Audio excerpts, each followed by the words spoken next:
بيبدأ فيلمنا بمجموعة من الباحثين في بلد سان خافير، واللي بيحاولوا يمسكوا الكائن الأسطوري التشوبا كابرا ويثبتوا للناس إنه حقيقي. الكائن الأسطوري ده بيعيش على مص دماء الماعز في القرية. وفي المكسيك بيعيش الطفل أليكس مع أمه بعد موت أبوه، وبيتعرض للتنمر في المدرسة بسبب ثقافته المختلفة عن باقي الأطفال.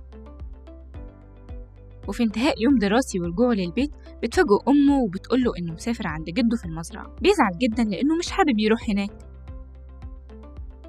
وبعدها بيسافر الطفل أليكس من مدينة كانساس للقرية، وبيقابل جده وولاد خالته لأول مرة، وبيبدأ مغامرة جديدة بيتعرف فيها على بلده سان خافير وعلى المزرعة اللي عايش فيها جده. وبيتفاجئ إن جده كان مصارع محترف وعمره ما خسر ولا جولة، بس بسبب إصابته في مرة اعتزل المصارعة.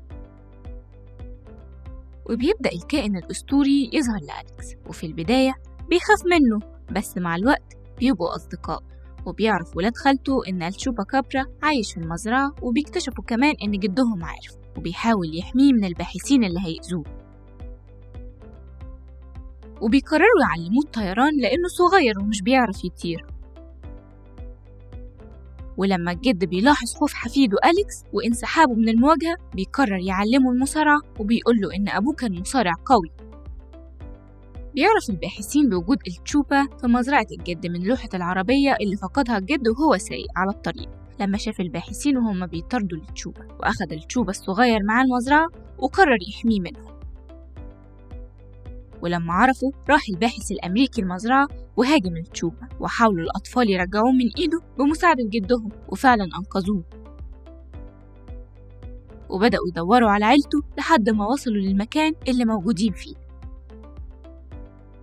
وفجأة ظهر أسد هاجم أليكس وكان هيموته، بس تشوبا طار بيه وأنقذه. وبعدها الباحث الأمريكي حقن لتشوبا حقن التخدير وأخده منهم. وهو راجع لمقر البحث ظهرت عيلة التشوبا وهاجموه، وبمساعدة الجد أطلق سراحه ورجع لعيلته. وفي النهاية ودع أليكس عيلته وقال لهم إنه استمتع جدا برحلته، وإن فعلا المكسيك بلد رائعة زي أبوه ما قال.